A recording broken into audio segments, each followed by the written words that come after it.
This is Target Score Weekly with Joey Slattery and Taylor Allen. Welcome into another edition of Target Score Weekly. I'm Joey Slattery, and I'm flying solo this week. It's because I think Taylor's living at IG Field right now. We're in the thick of training camp season. Not only are the Sea Bears in training camp, but the Blue Bombers are in training camp as well.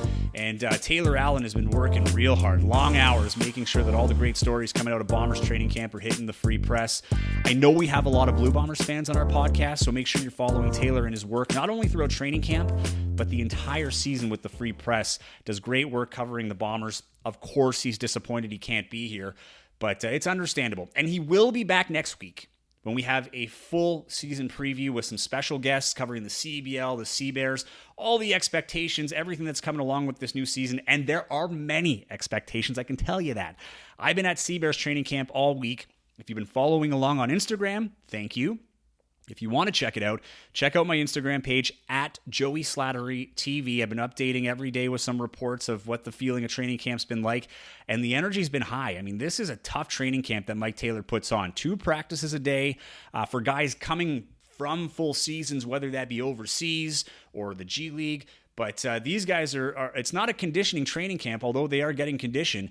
This has a lot to do with learning the plays and the schemes, and Mike Taylor has built a roster that's doesn't have a lot of repetition in it. There's some guys that are very good at specific things and play specific roles on this team, but the way he can roll out his roster, there's a lot of options here. Might make it tough for teams to prospect and prepare for throughout the season. Very good thing to have if you're a coach in this league, to have that kind of diversity in your lineup. And we talked about the elevation of skill, of experience beforehand. Early on in signing season, it was the guards, right? We've talked about it on this podcast, how much the guard play has improved with the signings of guys like Jared Ogungbemi-Jackson, Mason Bercier. And there was a lot of question marks with the forwards. We didn't really know what was going on. There wasn't much news coming out of that, and some empty spots. And a lot of the Canadian spots have been filled. There are some American spots that needed to be filled, 2 after Teddy Allen. And it's safe to say that Mike Taylor made a huge splash, bringing in some big names with NBA experience, a lot of NBA experience, more so than we're used to in this league.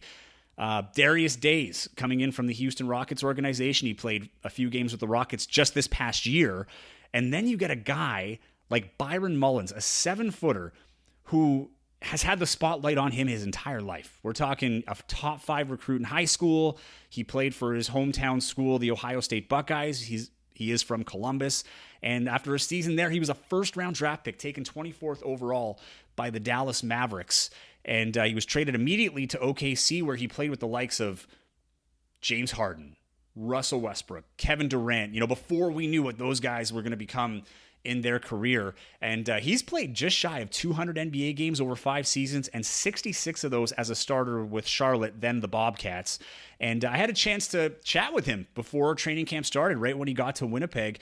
And, I was curious, obviously, why Winnipeg, right? He's 5 seasons in the NBA. He's played all over the world. He's a top-tier athlete, top-tier basketball player.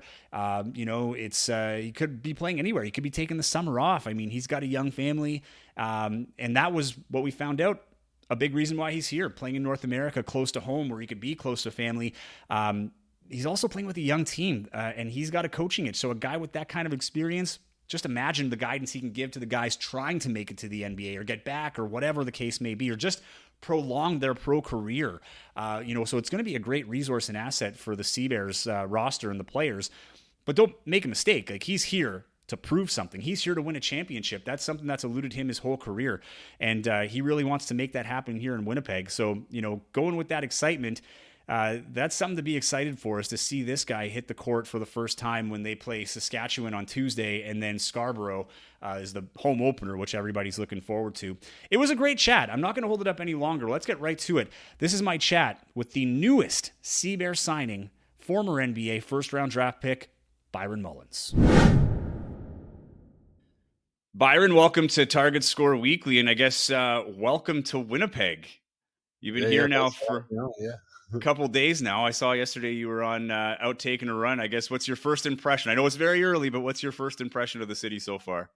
Yeah, like you said, I went for a run the other day, me and Darius, and we got the run over the bridge, and I think we ran by the baseball field there. And no, the city seems nice so far. Only been to a few places. We went to Dave's house yesterday. Had a team dinner there, Nice. and then the run, and then I walked to the arena. We had medicals and stuff. So that's about it. That's all I've been out so far, and I think we got our media day today at the zoo. I think so. We'll get to see that. Did you get to tour the stadium at all, like the inside of it? Did you get a look at where No, you're we going to be haven't been to playing? the arena yet. Okay. No, we just went to the practice court, just right down the road from our apartment. So, I mean, pretty unique. There's been players in this league with NBA experience, but I don't know if anybody has as much as you do playing in the NBA. Coming here to Winnipeg in a summer league, I mean, what drove your decision to play here? Yeah, I mean if I'm being honest, the first decision was for my son to come and watch me play. Uh, Besides the NBA and the G League, this is the closest I've played um, in 10 years to let my son come up and watch. So our plan is to after school's out at the end of May, he's going to come up and spend some time with me and get to experience the whole lifestyle of a professional athlete and just show him the ropes a little bit. He's of that age now where he can fully understand it and see what goes into it and how much work goes into it. So that was the first thing. The second thing is, I've never really played in any summer leagues, so um, I was wanting to continue to play this year and get ready for the following year, next year, and see how this summer goes. And I've heard great things of Winnipeg. The fan base is awesome here, so I'm looking forward to getting out there and playing in front of sold out crowd. I do want to ask about the difference, I guess, that you're expecting in summer league. But before I get to that, just when we did the introductory press conference, you were talking about how the opportunity came up, and it was actually through your initial contact with the league would have been through Vancouver. But maybe you could take us through this opportunity, how you even come about the CEBL in the first place, and then find yourself landing in Winnipeg. Yeah, so when I got released in my team in Taiwan, that was a headache. I can't really talk about, but once I got released there, me and my agent Nick, we basically got to work and got to making some phone calls, and one of my players, Kenny Manigault, my teammate there in Taiwan, he played in Vancouver. We kind of got to talking about CBL, and it was brought up with Nick, and Nick, kind of mentioned he would reach out to some teams, and he did. And I kind of told Nick, like, I kind of have a contact, not really. I know the coach for the Bandits coached out in Taiwan, so that, like I said, that was our first initial reach out. But there was no interest there, but there was other teams that we were talking with, and me and Mike jumped on a phone call, Coach Mike, and we just hit it off from the start, man. He's someone that I think I would love to play for, and we got the deal done, and here I am. And you had no contact, like prior experience with Mike at all, right? Like this is the first time you're No, meeting Mike Taylor, no, essentially. yeah, this is the first time. Yep. That's crazy. So now Yeah. you look at this league; it is quite different. Summer league being one thing, shorter season being another, right? Only a 20-game regular season, and then Yep. you've got the added element of target score. Have you ever played in a target score type scenario before? Is this something that was intriguing to you? No. I played in one game. I played in one of the TBT games. Back in 18 or 19. I can't remember what year it was, but they had the e-limiting to those games as well. So I don't know. It's a little different. I mean, I've been in games where I've came back by 20 points in 4 minutes. So I mean, I don't know. There's two different sides of how we feel about it. I think it end the game pretty quick. What is it? 8 points or 9 points? Nine, yeah. Nine. Yeah. So I don't know. We'll see how it feels when we get out there and play, and it's going to make it interesting, though. That's for sure. And in terms of your approach, I mean, as you're preparing for this season, how does it change, I guess? Because it is quite different, is going from a winter full season to a very concentrated, you know, really kind of higher pressure because each game carries much more weight than it would, say, in an 82 game season. But how do you, I guess, approach this new style of play with the differences that you're normally, or differences from what you're normally used to? No, I don't. I wouldn't approach it any different. It's still playing basketball at the end of the day, and it is 20 games, a 2 month season. So I'm going to approach it just like a regular season. At the end of the day, it is a summer league. You might have some players just coming out here to stay in shape and just play, but at the end of the day, like there's still a trophy to win, right? So, um, and there's still job opportunities to get from this. So I'm going to take every game serious and play hard. And what is different, I'm going to have to try to get used to is the playoffs. The playoff schedule is like a one and done, right? It's so there is no 3 game, 5 game series or whatever. It's one and you're out. So, um, which is good because that's going to add a lot more. Everybody being locked in and taking every play serious. It does kind of feel, I don't know if you're a football fan. I assume from Ohio you've got a little bit of football interest, I imagine, but it kind of feels like that in a sense too, right? Like it's a very concentrated schedule. One game can swing. And that's the one thing I think people noticed last year. You can go on a 5 game win streak, but then that one loss kind of gives you a little Yeah. more concern than it might in a normal season. But no, totally. You talk about, you're looking, beyond this as well, right? Like this is an opportunity to, this contract could lead to your Yeah. next contract. I mean, where do you see your career from here? Because you're 35 now, right? Yeah. I'm 35. So So, like, in terms of like taking this opportunity and moving it to the next opportunity, what do you hope to achieve that in terms of getting to that next opportunity? What does yeah, the next opportunity look like for you? I guess like we just talked about, I'm 35 years old. So I don't have many more opportunities. So I really got to take this for granted. I can't take this for granted. And like I said, I got to go out and play every play I can play and play hard and show people that at 35 I can still play. I just came off of an MVP season last year in Taiwan. Um, Before I left there, I was in the run of getting the back to back MVP before I left Taiwan. So yeah, man, I can still play. So that's really what I'm looking for getting out of this. Is to get my next job opportunity, and then continuing to play for the next couple years if I'm lucky. Does it feel weird when people bring that up though? Like I'm, 35. It almost feels Yeah. like, professional sports 65, like in terms of, Yeah. retirement and stuff like that. Does it feel weird when you're talking about that? It seems like you feel good and, you've got some runway Yeah. down the career track. So how does it feel to kind of answer these questions at this stage of your career where you might feel good, but it's Oh, it like is. I people are mean, hinting at it? especially being around a team that's full of young guys. So it's like um, hanging out, 23, 22 year olds, and knowing that I'm the vet on the team now. I never thought I'd see this day come, but no, but it is what it is. I am, and like I said before, I want to take this opportunity to show the young guys their ropes, and not only what it takes to be a professional athlete on the court, but off the court as well. So I think that'd be really big for these young guys to see and take in. It does creep up on you when you're suddenly the veteran in a in a team setting. That's right. Now I got to start looking at coaching, maybe. No. Hey, well, and I guess that's kind of, we talked about this in the introductory press conference as well. You said that you've got a bit of a coaching itch as well, and something Yeah. that you're interested in. Uh, let's start from the start of your journey. You're in high school. You're playing in Ohio. You're a top 5 recruit. The spotlight's on you pretty early on. Yeah. And then, your first round draft pick and all this other stuff. I mean, from that experience, I guess, how does that prepare you as a coach, kind of knowing the full extent of it, going through the expectation and, like maybe no, it's definitely, higher expectation than most would experience. How does that kind of help you when you're helping a younger player, when you can relate to that experience and go back to what it was like being, a high school standout and then that spotlight following you all the way into the NBA? Yeah. I mean, obviously, I've answered this before on another. But I was telling a guy the other day, one of my teammates, that like I said, it's they know what you can do on the court, right? They know. I mean, everybody in the league right now can score a basket. It's what else can you do? Can you go out? Can you go grab rebounds? Can you go out and block shots? Can you go out and play defense? But not only that, it's what how do you handle yourself off the court? Who do you surround yourself with?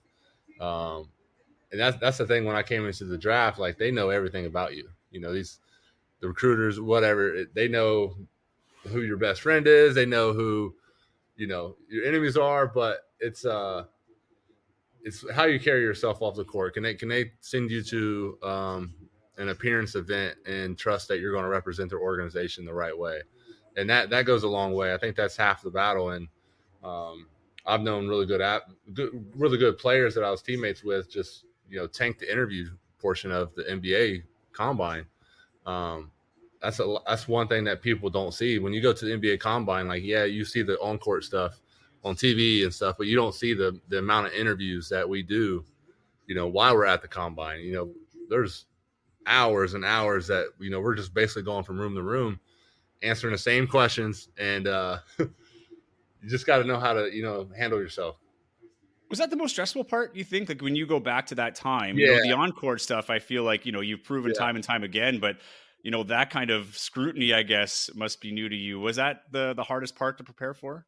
The interview part, I mean, you're really not prepared for it, because you're getting drilled with questions. And if you don't know how to answer them, you're going to be sitting there stuck. But like I said, they know everything about you. So if you go in there and they ask you a question, you lie about it, there you go. There's your job opportunity. So you got to really watch how you handle yourself off the court, because, everything, is being seen, whether you think it is or not.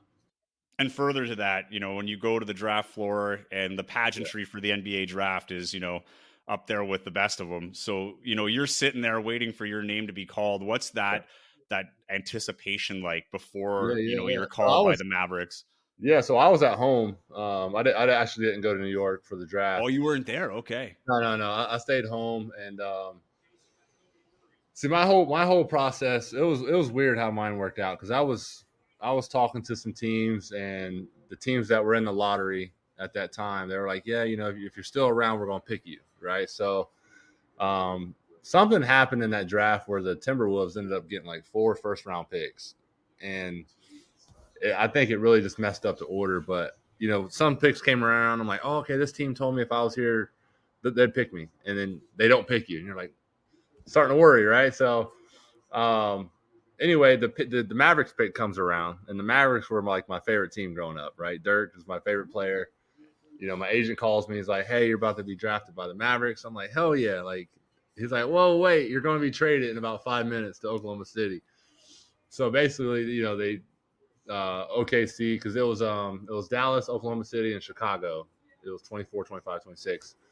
So basically, Oklahoma City called Dallas before Chicago could call Dallas to pick me, because I think Chicago was also interested, because I worked out twice for Chicago. I think they had a lottery pick, and then they had the 26th pick. But yeah, so that was crazy. So I get on the phone with Oklahoma City that night, and they're like, hey, pack your bags. You're coming down here in the morning. So it happens that quick, So, yeah, I was down there the next day, meeting the team, looking for houses. And, yeah, so it was pretty fast, but man, it was exciting. And what's that whirlwind like, not only getting drafted, but immediately getting traded? I mean, that's something in the NBA that happens. I don't feel it happens in any of the other leagues quite like it does in the NBA. So what's that emotional roller coaster like, especially when you're getting drafted, like you said, by the team that you cheered for? Yeah, exactly. I was like, hell yeah, I'm going to go with Dirk. I'm going to learn from the best. And, but yeah, he told me right away, you're getting traded to Oklahoma City. It was a swap pick. But I mean, I go to Oklahoma, and I had friends and family that lived down there, so it was perfect. And then, first 2 years I didn't play. I played like 20 some games in 2 years, and it was the lockout season. 2011. We had 2 exhibition games. We had one in Dallas, and then Dallas came to us. And I remember we go down to Dallas, and Scotty Brooks is like, "Hey guys, we're going to try to get everybody to play, but not everyone's going to play." And come out, I'm the only one that didn't play in that game. And I'm like, what the hell? So we're flying home, and I'm like, you know what? I'm just gonna go to the gym when we get back.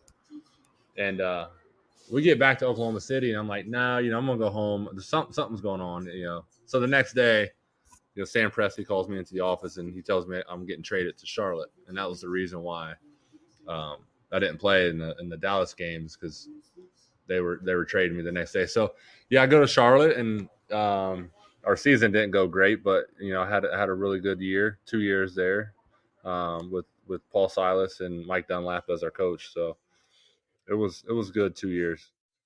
The Charlotte experience, I mean, that's where you get your first experience as a starter. You're, Yeah, an impact player. How does your confidence, I guess, grow going from that, like you say, the OKC experience where you're not getting much playing time, and then going into a team that, is saying, hey, not only are we taking you, but, yeah, we're making you our starter. Like, you're going to be playing here and putting in big minutes, and we're depending on you to score and have an impact. I mean, how yeah, does that affect the yeah. psyche, I guess, when you go to a I think situation like I that? think I came into the league. I think I was before my time because I was like one of the first. Not real. I'm not gonna say the first, but like this, one of the first stretch five men, right? So when I got to Oklahoma City, they weren't wanting that. They were wanting the traditional back to the basket, post up big, and that's what I wasn't. I wasn't that. So when I got to Charlotte with Paul Silas, Paul Silas used to coach one of my Adidas Nation teams in high school. Okay. So I've already had some experience with Paul, and as soon as I get there, and he's like, I don't know what Oklahoma City was doing. We're going to play you as the player that you are, stretch four, stretch five. So that right away just gave me my confidence in playing, and I could go out and play freely instead of worrying about if I make a mistake, I'm coming out. And then the following year, Mike Dunlap, he names me the starter again, and he's still continuing to push me to be in that trail four, trail five, spread the floor type offense. And now you look at today's game, and if you're a traditional big, you're just not making it in the NBA. Except you got Jokic, but he's also on the perimeter, bringing the ball up every once in a while. So your days of Dwight Howard are done. So I think I just came into the league too early. Yeah, well, and it's funny because that you kind of looks like the transition to the game too, right? Yeah, Because Dwight Howard comes in, huge superstar in the league, but then eventually gets phased out by the style of play where it seems like, yeah, you came in at the time where that is not quite in full transition to where we are now. But I guess when you go to even that experience in OKC, because there's also a lot of spotlight on that team at that time, right? I mean, you're playing with Kevin Durant, Russell Westbrook, James Harden. I mean, uh, what did you learn from that experience? Even just going through the media attention that goes through that, and expectations, whether they're fair or unfair. I mean, is there anything that you learned from that experience that helped you as a professional moving forward? no, I mean we were a very young team. I think our oldest guy on the team was Nadod Christics at the time, and then we got Elton Thomas something after that. And then we got Kendrick Perkins my second year. So we added some vets to the roster. But my first 2 years, it was kind of like, we were all learning, you know, how the NBA, we even had a young coach. So, and then just, I mean, looking back at that team, yeah, you can say we had all them superstars on our team, right? Because how they all turned out to be. But at that time, the biggest superstar on the team was Kevin Durant. It was Russ and James. But you had James coming in and off the bench as our sixth man, which he should have been starting. But no, it's hard to say. Just learning what I learned most is being a professional on and off the court from that team. Just the way they ran the system, way they ran everything, it was just very top notch professionalism. Was there any of those trajectories that surprised you as to the stardom that those guys reached with like Harden or Russell Westbrook, particularly knowing that KD always kind of had that expectation? Yeah, no, it was nuts. Now looking back and saying I played with those guys is still kind of like shocking within itself. And every time I tell people I played on OKC, they're like, "Oh, you played with James, Russ, and KD?" Like they all ask how it was, and no, it was fun. We definitely had some great times, but my best time was in Charlotte, and that's where I came out to be the player that I am, and it really got my start. Yeah. What was the best part about the experience in Charlotte those 2 seasons for you? Just playing, just being on the court, turning into the player that I am today. Really, just getting that confidence, and because I spent 2 years in Oklahoma on the bench, and then it's like it's all mental, right? So you're like, man, am I good enough to be in this league? Like I'm coming in as a number one high school player, you know, coming in first round, and you don't play. It's like a gut check, right? So, and then I go to Charlotte where I'm starting, so now I'm going from not playing at all to now I'm getting 40 minutes a game. And then that confidence starts rolling, and then I go to Clippers where I probably shouldn't have went, but then it goes right back to not playing anymore. So the roller coaster of the mental side of things was nuts, but that's where you become the person that you are. So yeah. So then you go internationally, right? What was that first experience like playing overseas? I mean, I imagine there's also some, mental hurdles to get through with that as well on a number of fronts. But what is that experience like where you decide, all right, I'm going to take my talents Yeah. to So the it was other side of crazy. the So world? I had my deal in the Clippers was a 2-year deal. So I had a player option was my second year, but I get traded to Philly, and at that time Philly's like tanking, and everybody knows they're tanking, and um, I honestly didn't want to go back. I was like I opted out of my second year of that contract to go to China. And then I signed a China deal. So the way my contract was, I had a 2-year deal to play in Shanxi, China. Um, but they were okay with me playing in summer league. So I played for Xi'an, or one of the Xi'an or Shanxi, I can't remember. But I played summer league, you know. And when you go overseas, there's teams that don't pay on time. There's teams that don't pay at all. So you're fighting with them, and so I get paid about half my money in the summer league, right? So then I go for the regular season of China, um, and then I'm not getting paid at all. I'm like, well, where's my money at, And I basically tell the team like I'm not playing until I get paid. So basically, they ended up cutting me off the team, and so I took a couple months off, and then I joined the Sioux Falls team in like February or something, like January or February of that following year, and finished out the year with them. And then I started the next year with Sioux Falls, um, which was really, we had Dan Craig as our coach, who is assistant coach with the Clippers, I believe now. Great coach. And then I go from there to Turkey, which I was in another situation where they didn't pay, and I was only there for 2 months. It was the last 2 months of the year. And, my teammates are like, yeah, we're like 4 months back on payment. Like we haven't been paid. And like all the sponsors end up quitting, and it's a different world overseas, man. It's not, it's not like the league where, you got so much shit you got to worry about. But, Yeah. no, it's a different world, but I've been overseas for the last 10 years, and it's just trying to get on the right team and the right organization to where, um, the money, we're not having to worry about money, but just going out and playing ball. Yeah.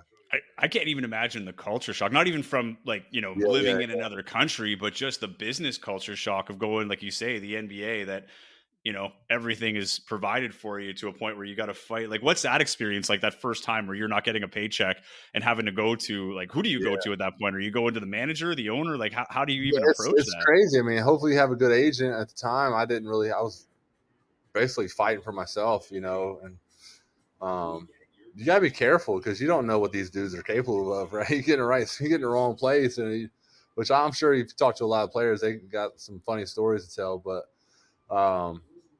yeah, I mean, I was playing in Iran, and come to find out, I was getting money stolen from me from the agent that got me the deal, which I didn't know him at the time, and some guy just messaged me and was like, "Hey, I got a deal for you." I'm like, "Okay, I'll take it." And then I'm in a situation where like I'm not going to play unless you guys fix this, And I'm in Iran, like you got an American and in the country where it's not known for great stuff, but it's you gotta be careful when you do stuff like that because you don't really know what's going to happen. So um, I've been in countries where they try to take your passport and hold it so you can't leave the country. Um, yeah, so there's a lot of war stories, I'm sure, if you talk to players to get. But like I said, man, if you get on the right team and right organization, it's that goes a long way. What would you like to see change? Especially in America, North America, the dream for basketball is NBA, and it's kind of tunnel vision, right? No one really expects to, where else you can play. It's not an option until it's an option, if that makes sense. Yeah. What do you think? Would you like to see change, or something that you would like to see added when it comes to preparing players for what to expect from professional basketball outside of the one everybody knows in the NBA? Yeah, I mean, obviously everybody knows the NBA, but I think the hardest league I've ever played in was in Spain, um, and that was. I just think it's a different world over there. I mean, everybody. I mean, you look at the best players in the league right now. Look at Luka, right? He's played for Real Madrid since he was like, what, 14 years old, 14, 15. He comes to the NBA as a rookie and is just like destroying the league. You look at, Nikola Jokic, who I'm actually watching right now. Guys overseas are just built different. They've learned how to play the game from a young age the right way instead of, back in the States, you have AAU coming up and you're playing, 5 games a day, not ran the right way. So I think that when it comes to youth sports, I think it needs to be ran a lot better. Obviously we just got these NIL deals where now you can pay players to go to school, right? So now they're kind of professional basketball within itself at the college level. Instead of you go overseas, you're playing, if you're good enough, you're playing at 14. Like you get guys like Victor Wembanyama, who is really shouldn't. I don't think those guys should be considered a rookie when they come to the NBA, because they've been playing pro ball since they were 16. So I think if we could look at the overseas system and try to build that in the States, I think that would go a long way. The other thing too in Europe, and you would know this better than I would, but it seems there's a lot of like athletic clubs, things like that, where it's like you're part of a system early on. Yeah. Where it seems like in North America, particularly in the US, it's more of you identify the talent and bring up the talent, right? Like you're trying to, like the individual player. Is that a key difference? Like, and how do you think that plays a factor when you're coming up through the system where, coaches might be more interested in developing the player as opposed to a player coming up with a team like you see in Europe? Right. No, that's a lot different. It's like I said, I mean, you got guys here that, it's just all AAU system as a kid growing up. And it's a lot different because I played on teams over there overseas where they would bring the young guys to practice and they would be practice players. And next thing you know, they turn out to be superstars of that country. So it's a lot different overseas. But like I said, it's more fundamental. It's not, we're going to roll the ball out and you're going to go play ball. It's, you're going to come to the gym, we're going to work, and we're going to get better. This is a two-part question. I'll start with the first part, though. But when you look back at your career and reflect to where you are now, when do you think you felt the most pressure, and how did you think you handled it? Jeez, that's a good one. I think I felt the most pressure. I tore my ACL in 2016. Okay, and then I tore my ACL when I was playing in Dubai, and not a lot of people know this. So I tore my ACL. I come home, I get divorce papers a month later, right? So at this time, I'm basically like, you know what, F all this. I'm done with basketball. I'm done with life pretty much at this point. I didn't touch the ball that whole summer, pretty much, and then so I tore my ACL in February. Divorce papers in March, right? So I go throughout the whole summer from there on out. In July, I decide, like, you know what? Nope, I'm not doing this. This is not how my career is going to end. I'm 300 pounds, right? So from July to September, I get that. I lose about 40 pounds. I sign my deal in Iran. I go to Iran. I play 6 months, get into the best shape of my life, right? And I come home about 250 pounds from Iran. I joined the G League again. I go down to Lakeland, have a great season. Like, I'm averaging 22, 12. I'm thinking I'm supposed to be called up by the Cavaliers because they need a big going into the playoffs. At the time, I was the best player in the G League. And they call up, a friend of mine, they call up Kendrick Perkins. That wasn't even playing anywhere. Just LeBron's boy. So that was that year. That's probably when I felt the best pressure, but that's probably also what really shot my career, forward, because I went through all that. I just, I was in a dark place. I found that I could get through it, and I got through it, and I was better off. I was, like I said, the best shape of my life. That's when I started taking my health and my body and my fitness serious. As before, I wasn't. I looked better at 30 than I did at 20. And yeah, man, I didn't really look back after that. It was just that really made me stronger going through that, and I was going through it by myself. So yeah. So to contrast that, what's the most fun? Like, if you were to segment your career, when were you having the most fun, and why do you think you were having fun playing basketball? Because it is a profession, right? I can Yeah, yeah, see yeah. an athlete getting tied up in the, Yeah, chasing contracts, chasing, stats and things like that. But was there a yeah. moment where you were just like, man, like I'm playing basketball for a living. This is a lot of fun. Yeah, last year was my best year I've had on the court, best year I've had off the court. I was actually, happy. I was having fun. Um, it was just a great time. I was in Taiwan, so I was retired for 2 years. After the COVID thing all happened, my second son was born. I retired. I was done for, I want to say 2 seasons, but I came back in that second season with like 5 games left. Right, um, I went to Taiwan, played 5 games, and they were interested in signing me. And at that time, I'm like, I'll be only interested if you sign me for a multi-year deal. I'm tired of bouncing around from country to country on 1-year contracts. And I was like, okay, yeah, they gave me a 3-year contract. So it turned out really nice. That the following season I had 1 full year, I won MVP, and that was like I said, the best year I've had. Like on court, off the court, having a good time. Wasn't no depression at all. No stress to go out and play and have just compete. But and then yeah, that was probably the best season I've had. Was at 34 years old, finally having fun and actually enjoying playing ball.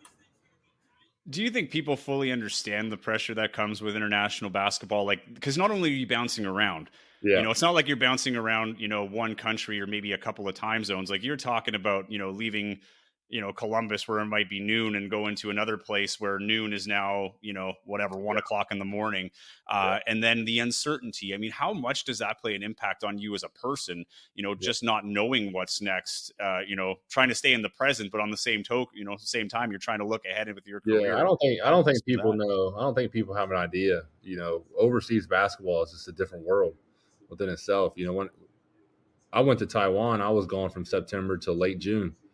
So you look at that within yourself, and then now I have 2 kids at home, right? I'm leaving 2 kids, so now mentally, every time I leave, I'm not going to see them for another 10 months. That's a whole pretty much a year of their life. That yeah, FaceTime and Skype and Zoom is one thing, but you miss so much stuff that miss every single holiday, right? You miss them growing up, you miss school plays, you miss everything. And that if you can get over that mentally side of things, if you can, is now you got other battles to fight. You're gone. You're overseas for 10 months. Like Yeah. that's just in a battle within itself. There's no all-star breaks. You don't get to come home. And then if you're in a non-English speaking country where you're basically dependent on a translator to help you out, there's also that battle that you have to fight. So yeah, playing overseas is a lot harder.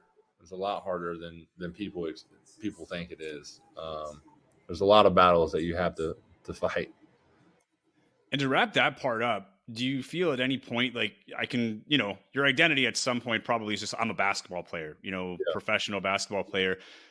At that point, do you kind of have to take yourself and understand that there's a person beyond the basketball player, when you're leaving family, things like that, and in a situation where you're going to a city where no one knows you, probably until they look at your highlights or your statistics and stuff like that. I mean, do you find yourself separating yourself as, Byron, the basketball player, and then, figuring out who Byron, the person is, and having more time, maybe not more time, but more pressure to figure out who I am as the man outside of basketball? yeah, that's hard, man. Because you're going there to compete, you're going there to play and win a trophy and win a championship for that team. So, um, in some places you got to be careful because you go to some places and that's all they expect for you to is to be just a basketball player, right? And then you go to some place like I was in Taiwan, and that was like the first place where I was like, they want you to be more than just an on court appearance. They want you to do everything off the court for the team, show face. But I'm so used to just being a basketball player that I couldn't really adapt to that, off court, going to do photo shoots and being this guy, because I was so locked into just one thing, right? And I think that's what in Taiwan, they probably looked at me as a negative, because they want that, I don't know, that I don't want to say like good boy, like type of attitude player, but where I'm so like passionate and just like, I just want to win. They weren't, I don't think they're used to that. So, yeah, I think that's what my downfall there was. Any disappointment with that? I know, like, we're not going to get too much into Yeah. the details, Yeah. but just Yeah. the way that it ended, like, is there a sense of disappointment or regret? Like, what do you take out of that situation that you can, take as an Um, experience, improvement, whatever? Yeah, I'm not really sure. I'm not really sure, because it all changed from the first year that I was there to the second year I was there. Like, I was, playing the same exact way I was playing the first year, and then all of a sudden everybody had a problem with the way I was playing, but they didn't have the problem with the way we got after we won. It was like, okay, well, we won. So if we lost and us play the same game, now it's all of a sudden an issue. But yeah, I can't really get into very much detail about it, but yeah, I won't talk about it. Now, turning your attention here, you're in the Yeah, yeah, CEBL. It's a growing league. It seems that the popularity in the last like 2 to 3 years has exploded. The talent level, just the players that are being signed, it keeps elevating. But here you are now. You're back in North America. You're playing in a summer league that didn't exist 6 years ago. yeah. Mhm. What do you prove here? What's on the table here that you want to take advantage of to prove here in Winnipeg this summer? Yeah, like I said before, that I can, at my age, I can still play. I can still get up and down and go, and still, not only score the ball but make a difference in the game on the defensive side. Whether that, not even on the basketball side of things, just me being on the court, but me being a positive effect on the other guys, right? So taking these young guys under my wing, showing them the ropes, showing them, helping them out any way I can. I think I'll have, I think I'll be more excited about that really than at this stage of my own stats or anything like that. Do you find that actually that's interesting? A good transitional, like, not that you're transitioning out of basketball, but to get that coaching experience. Because in this case, you've got the unique scenario that you're playing with guys who are still currently and against guys that are still currently in university or college Yeah. here in Canada. So, for guys that are, let's say Simon Hildebrand were probably going through high school, never really thought that professional basketball would be an option or how tough it would be, or even how to get your foot in the door. Now they're playing in university. And Mm-hmm. now it's a real opportunity that, even if it's not the NBA, I mean, the NBA, not out of the question, but there's also now you're exposed to guys that have played in different leagues.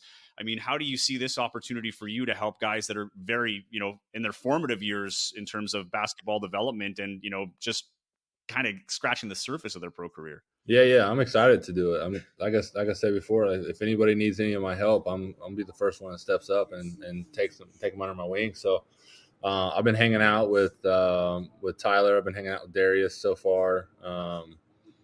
Just because they're here at the apartment building. I think Simon lives here, right? And some of the other guys live here, so they're away from the apartment. But come Monday, I think we're all going to get together, and even today, to hang out and spend time together. But no, on the court stuff, I mean, I can't wait to work with these guys and get on the court with them, and kind of, even if it's watching film, after games and stuff. I think they will be open to me, giving them, my 2 cents, and hopefully they go out and they can use it. I imagine they will. I feel like you got Yeah, a lot to offer in that sense. All right, you ready for target time? yeah, let's do it. A reminder, target time is the longest form of rapid fire you're ever going to hear. Normally, my co-host Taylor's with me. We go back and forth, 5 questions each, but I've got 10 questions, a couple of his staple questions in here as well. I'll start with the first one. What was your favorite NBA city to play in? Favorite NBA city to play in, man. I would probably, just to be close to home, I'd probably go Indiana or Cleveland. More so Indiana. Just playing in the old field house is just something about it. Okay, first thing, I'm disappointed that it wasn't Boston because I'm a Celtics fan.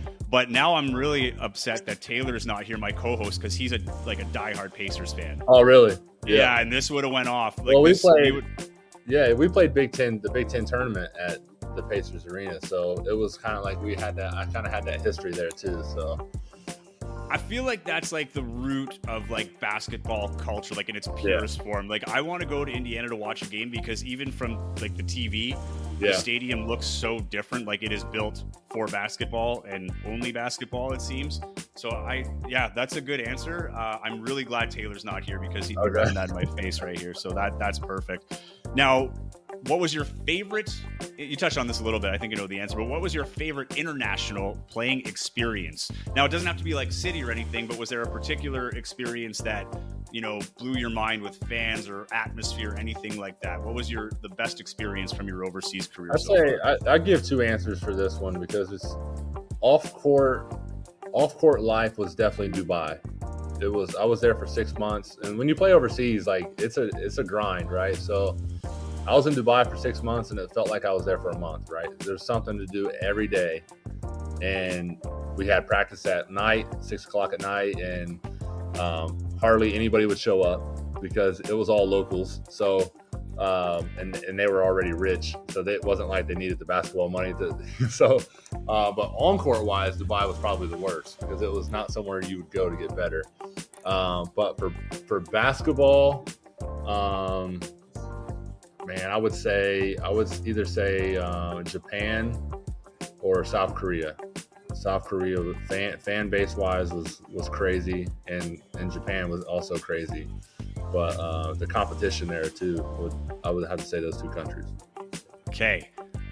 What's the most underrated professional league that you played in? One that may have surprised you, or guys, if you were talking to, one of the guys played in the NBA with, like, yo, this league is not as easy as you think. Is there a league that sticks out that you weren't expecting it to be as good as it was? I would probably say Japan. I would say Japan for sure. They had some really good athletes. Just local players, was tough, fast, shoot. I mean, it was, and the league within itself was perfect. Yeah. Yeah.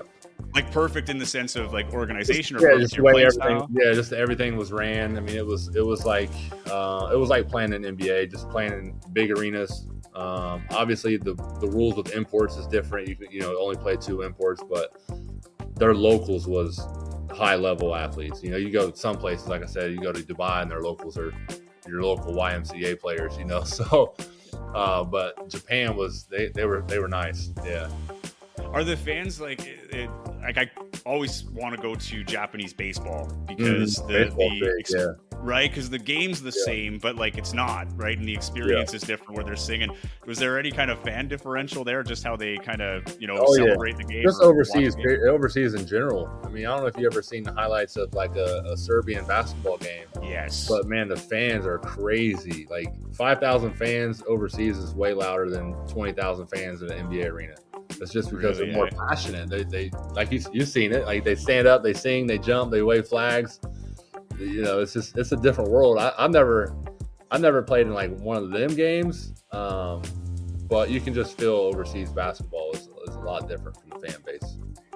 Do you notice that as a player at all, or are you just zoned in that it's yeah. I played in when I was in Turkey. We played in Izmir, and all their fans got suspended from the games because they were throwing batteries and like coins at the players. So we had a game where there was no fans at all, and it was the worst. Like Jim was like just echoing the calls, but then you don't realize how much the fans have an impact on a game until there's no fans there. But that was wild. Okay, I don't have this planned because you brought it up. Have you been hit with a foreign object while playing, and what's the weirdest thing that was thrown at you? In high school, we played against Newark at their gym. They were throwing pennies at me. It was crazy, and like you don't expect that at a high school game. So that I was in Turkey. I had a water bottle thrown on the court. That was probably the only two situations where we had stuff thrown at us. That's a good thing. Honestly. We've had stuff thrown at the buses though. That's been scary. In China, fans just come out and start rocking your bus, throwing water bottles at the bus and stuff. Or no security out there at all. You just gotta get off the bus and run to the locker room. Yeah, it's a different world in some of these places, man. Man, that'll toughen you up real quick, eh? Yeah. Jeepers. Okay, so now, who's the best or hardest opponent that you've had to go up against? Oh man. Whether that be like defensively to guard or someone who's guarding you. Is there a guy that stands out like that was NBA just like, or overseas or what? It could be anything, honestly. Is there a dude that you were just like, man, I really got to prep tonight? Like the toughest type of players would be like Chris Bosh, Andre Bargnani, Gallinari, just those guys that could post but also take it off the dribble, off the perimeter. Guys like the Dwight Howard were, I wouldn't say easy to guard, but you knew what they were going to try to do, just back you down. And you could brace yourself for that. Playing over in Taiwan, guys like Chris Johnson, who is, a 7-footer that also can handle the ball, shoot the three, can jump out the gym, a freak athlete. I would say those type of guys were the hardest. Okay, a couple former Raptors in that list there. Yeah. All right, so this is a Taylor question. This is like a staple, and it always gives some pretty interesting answers. But who's the most famous name in your phone contacts?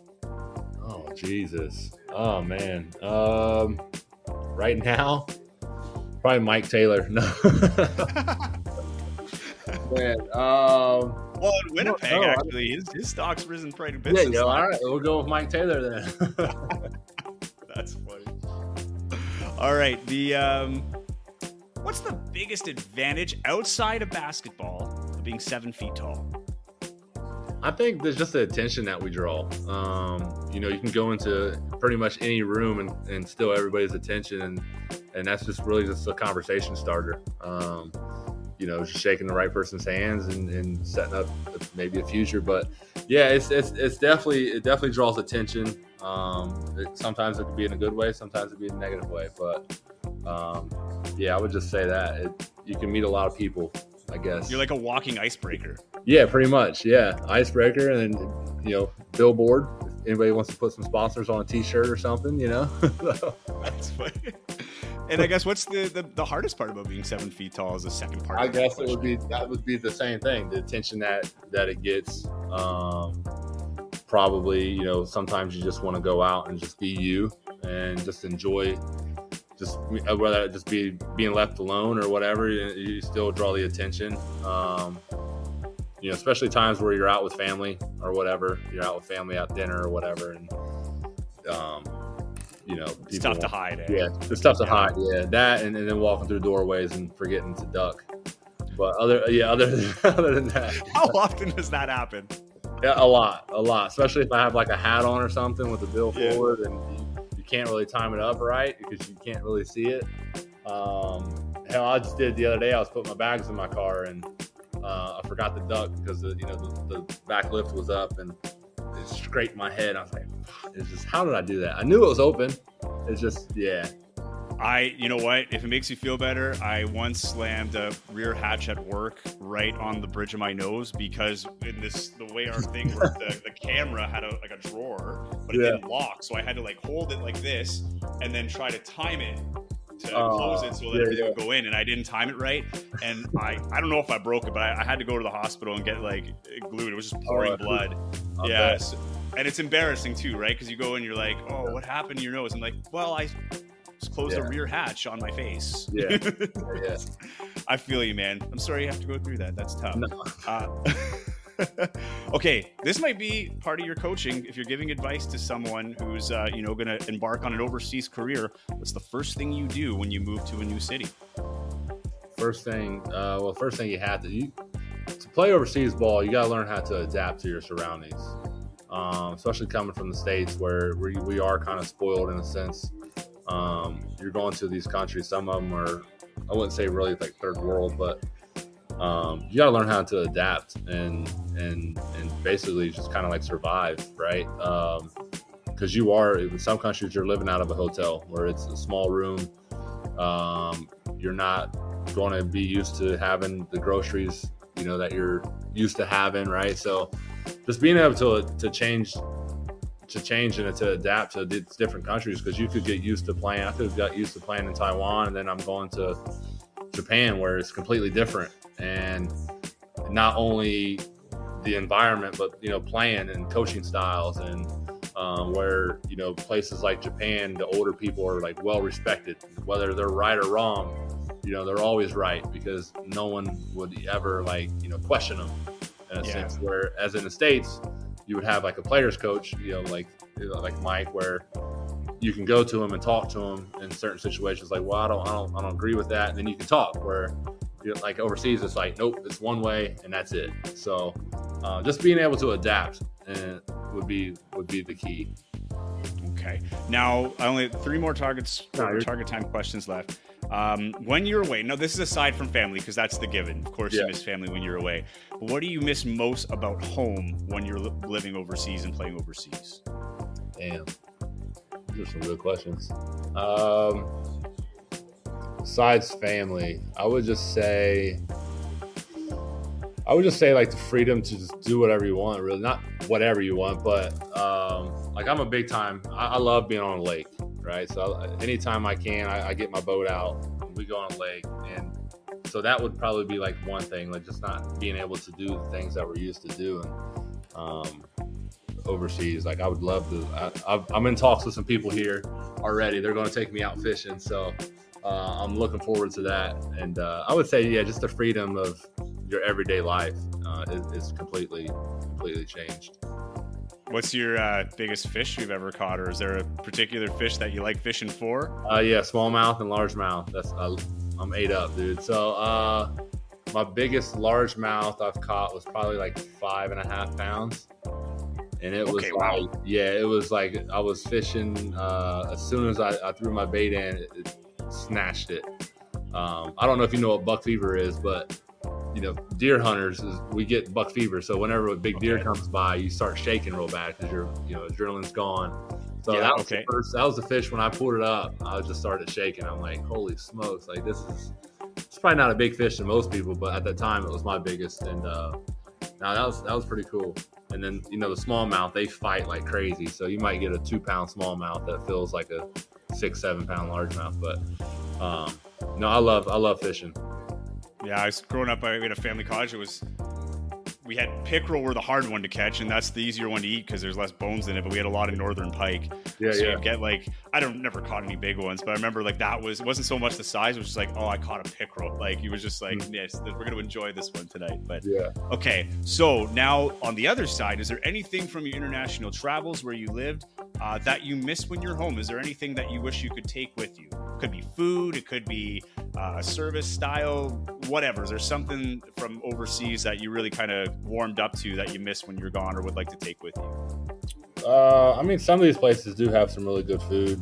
I couldn't tell you what the names of them are because they're like Chinese and Taiwanese, but I mean, just the food, I would say a lot of the things.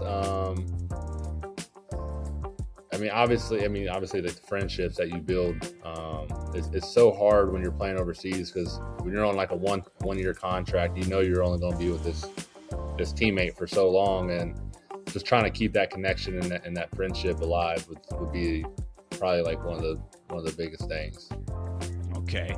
Yeah. Now, basketball's out of the equation, like the sport of basketball. If you could have any profession outside of basketball in the world, what would it be? And you don't have to be good at it. Just like if I could pick my skill set, I could pick my, knowledge base, but there's like, I would love to do this. What would it be? It could be another sport? Could be another sport, anything. Oh, geez. I don't know. Probably like golf. Something that's less stress on the body. Baseball.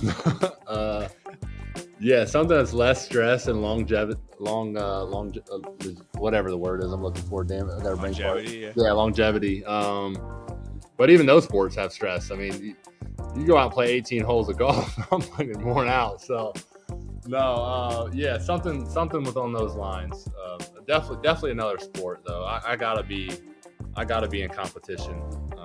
Okay. Whatever. I was telling Mike Taylor the other day, 'cause he was saying that he wasn't a big fisherman, and I kind of told him, I'm like, yeah, I wasn't either until I got into my first, bass tournament, to where now it's fun. Now I'm competing. Now I got a time limit. I got a weight limit that I have to catch. I'm going against other people. I'm not just out here just hanging out, So I got to definitely be in something with the competition.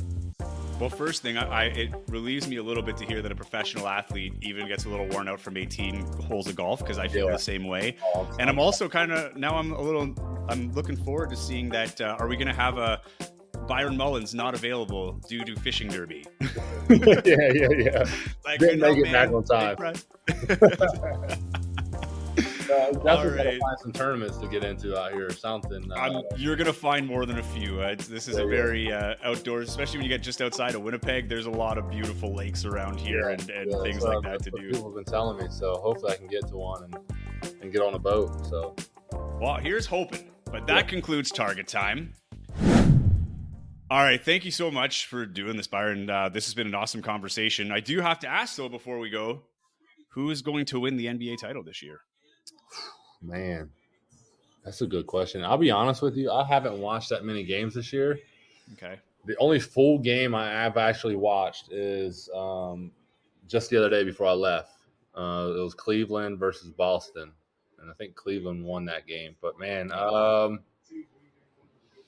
Timberwolves are looking good. Right. No, I think everybody's not expecting that. So if they get past Denver, I'd probably have to go with the Timberwolves. Oh man, see, at the beginning, I'd probably say Boston, but man, they're struggling right now with Cleveland. Well, here's the thing with Boston. Won't get too much into it, but like, I'm a huge Boston fan. Yeah. The one thing, and we were talking about this earlier, about like the individual, development stuff like that. What makes Boston so good is when they're playing that team style. The ball's moving around, it's quick, but then they get into these phases where it's like, for whatever reason, it goes to isolation, and that is what. And then they couldn't hit a 3 in that game that you watched, which didn't help either. But I still think it has to be Boston's year. I mean, these guys have been knocking on the door forever. That core. I've liked Boston since they got Tatum, and that's what I'm trying to get my son to watch. He's got that tall frame. He's got the handle. But I like Boston, but man, Timberwolves are. There's something special going on in Minnesota. I hope they do. I'm good friends with Mike Conley, and I hope he gets a ring. So to end out his career, but yeah, they're doing something different up there for sure. Yeah, I'm hoping it's Boston, Minnesota, because if I can get down to Minnesota's only like 8 hours from here, so I feel like that's a doable. I won't be able to afford a ticket, but that's a problem for a later day. Yeah, but yeah, that'd be awesome to see a Minnesota Celtics final. But anyway, Byron, thank you so much for joining us, and we're surely going to have you back again if you want to come on anytime, man. So looking forward to watching you play. Thanks for having me. An enthusiastic Byron Mullens joining Target Score Weekly. We thank him for his time, and you can just tell from his excitement. I think it's also not just the fact of what he's able to do on the court and the opportunities there, but it looks like he's pretty excited to check out Manitoba as a whole and, see what it's all about. But you can tell with the excitement in his voice. I mean, this guy is an experienced former NBA player. He's seen it all. And when you hear that excitement and why he's here, it really gives you reason to believe that this is going to be a big year. And, you have reason to be excited if you're a CBears fan. This is a team that's built to win. And whether that happens, it remains to be seen. They're good on paper. You got to go out and prove it on the court. Training camp's been tough, as I said, but the whole league is really elevated. We won't get too much into it because we have the season preview coming up next week. But, I mean, you look at some of the movement in the league. Former CEBL Canadian Player of the Year, Kadre Gray, moves from Ottawa to Scarborough. And then former Scarborough Star, he's been there for 2 years. Jalen Harris, the former Raptor, after 2 years with Scarborough, signs with Saskatchewan. So we'll see him in his new threads for the first time when Winnipeg hits Saskatoon next week. But it's not going to be easy. There's a lot of good teams in this league. It feels like every team's elevated to some degree, but the CBears definitely making one of the bigger splashes with the roster overhaul, bringing back the key pieces and really building around that. It's going to be exciting to see what this team is capable of, come this season. And if they can bring that first CEBL championship to Winnipeg in 2024, it's going to be good. We have a full season preview next week. As I said, if you have questions, feel free to email us. The email, targetscorepodcast@gmail.com. You can reach out to Taylor and myself on social media. I am at Joey Slattery TV. He is at Taylor Allen 31. I thank you for the questions that came in already in comments. I'm not going to get to them this week simply because Taylor's not here. I think before we open that mailbag, we want to have Taylor Allen back. And maybe next week might be a little tough because we have some special guests as a bit of a roundtable to discuss the upcoming season. So we're excited for that. I hope you're just as excited. This time next week, we are in the thick of the CEBL season. It'll be underway. We'll be a couple games in at that point. So we're excited to be here. Thank you for tuning in with us throughout the preseason. And we look forward to the regular season getting going here and seeing what this team has and what the league will be like this year. Tune in with us next week. We'll have that season preview. Hope you're as excited as we are. Until then, and I should say, make sure to like and subscribe so you don't miss that episode or any other episodes. In fact, you can go to YouTube or Apple Podcasts, Spotify, check out the catalog. Do what you got to do, man. Get psyched for this season. It's going to be a lot of fun. I'm looking forward to it. I know Taylor's looking forward to it. We look forward to seeing you next week. Until then, stay safe and have yourselves a good one. Thank you for listening to the Target Score Weekly podcast. To stay up to date with Winnipeg Sea Bears and CEBL news, as well as future episode releases, follow Joey and Taylor on Twitter and Instagram at TaylorAllen31 and at Joey Slattery TV. And wherever you're getting the podcast, be sure to subscribe to never miss an episode.